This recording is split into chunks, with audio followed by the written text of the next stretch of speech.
Sa gitna ng mabilis na pagbabago sa mundo, nananatili ang ating misyon, ang ibahagi ang mensahe ng hindi nagmamaliw na pag-ibig ni Hesukristo para sa lahat.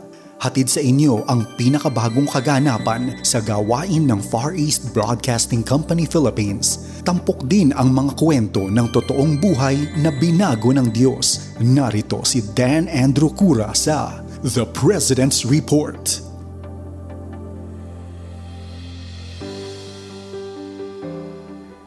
Magandang araw sa iyo, kaibigan.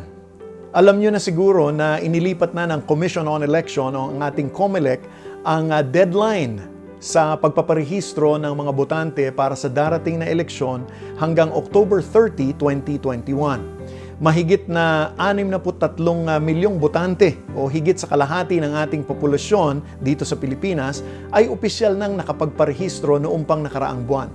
Kaya kung ikaw ay isang mamamayang Pilipino, nasa 18 taong gulang pataas at nakatira sa lugar kung saan mo balak na bumoto nang hindi bababa sa 6 na buwan, inaasahan kong nakapagparehistro ka na upang gamitin ang iyong karapatang bumoto. Isang pribilehiyo na tayo ay nasa isang demokratikong bansa kung saan may karapatan tayong pumili kung sino ang dapat mamuno sa ating bayan. Bilang mamamayan, ang pagboto ay isang tungkulin din upang maisulong ang mabuting pamamahala para sa kapakanan ng buong bansang Pilipinas. Sa makatuwid, dapat nating sulitin ang pagkakataong ito upang maging maalam at maging makabuluhan ang ating pagboto. Ako po ang inyong kaibigan, si Dan Andrew. Samahan mo ako ngayon sa ating programang The President's Report. Bilang mga mananampalataya ni Kristo Jesus, bilang mga Kristiyano, ay batid natin na ang gobyerno at ang mga pinuno nito ay itinalaga ng Panginoon. Maraming beses sa Biblia na inatasan ng Diyos ang mga tao na pumili at magtalaga ng mga mamumuno. Napakalinaw ng Panginoon sa kanyang mga pamantayan. Nais niyang piliin ang mga tao kung sino ang matalino, mabuti at matuwid upang mamuno. Ganoon din tayo ngayon. Bilang isang bansa, nasa gitna tayo ng pagpili ng mga taong mamumuno sa ating bansa sa susunod na 4 o 6 na taon. Habang nananatili ang pamantayan ng Diyos, maraming mga bagay ang nakakaapekto sa ating pagpili. Ngayon pa nga lamang ay nakikita na natin ang mga kampanya sa telebisyon, sa radyo at mga plataforma ng social media. Nag-aagawan para sa ating atensyon at sa huli para sa ating pagboto.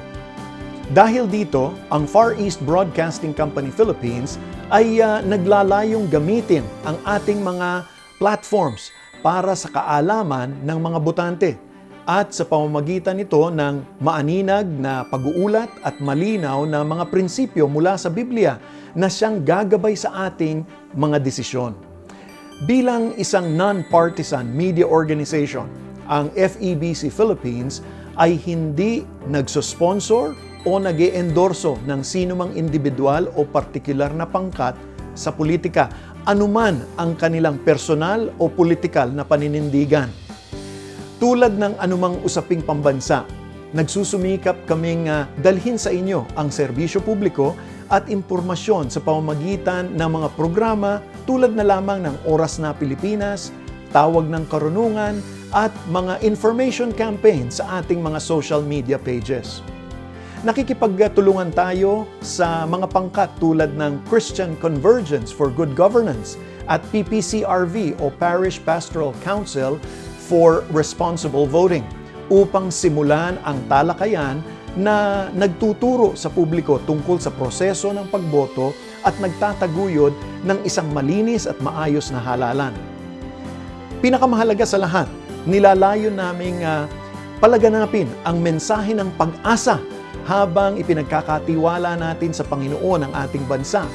Sa loob ng maraming taon, naging bahagi tayo ng VoteNet Philippines, isang network ng mga organisasyong Kristiyano na non-partisan. Kabilang sa mga pangunahing aktibidad nito ay ang pakikipag-ugnayan para bigyang kaalaman ang mga botante tungkol sa proseso ng halalan. pagbibigay ng pagkakataon para sa mga Pilipino, lalong-lalo na sa ating kabataan, upang lumahok sa proseso ng eleksyon at ito'y maliban sa mga kampanyang partisan o pagboboto lamang at pagsasanay sa mga namumuno sa iba't ibang mga sektor para sa patuloy na pagpapalaganap ng impormasyon tungkol sa proseso ng eleksyon. Katuwang ng VoteNet ang hindi bababa sa 5,000 mga non-partisan na individual at grupo upang manalangin para sa hope, honest, orderly, peaceful elections. Matapat, maayos at mapayapang halalan simula sa Mayo 9 sa taong ito hanggang sa pagtatapos ng proklamasyon ng mga bagong halal na pinuno sa susunod na taon. Isa sa ating mga stasyon, ang CARE 104.3 The Way FM sa Legazpi, ay itinalaga ng VoteNet Philippines upang pangunahan ang panalangin for hope sa darating na Enero 2022. Mangyaring ipanalangin ang lahat ng ating mga stasyon sa FEBC Philippines habang isinasagawa natin ang ating misyon sa panahon ng eleksyon. Sinabi sa awit 33 talatang 12, mapalad ang bansa na ang Diyos ay ang Panginoon at mapalad ang taong pinili niya na maging Kanya.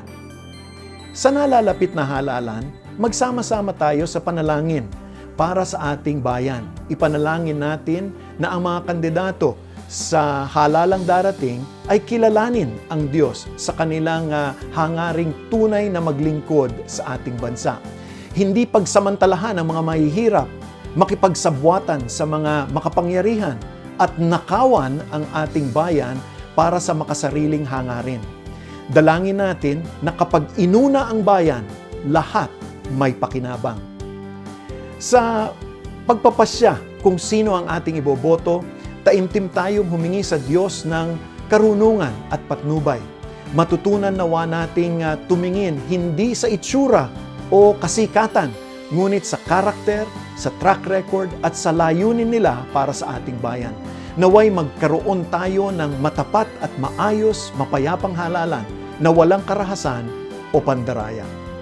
Naku, maraming salamat po sa inyong pakikinig sa ating programa. Ako po ang inyong kaibigan, si Dan Andrew, para sa The President's Report.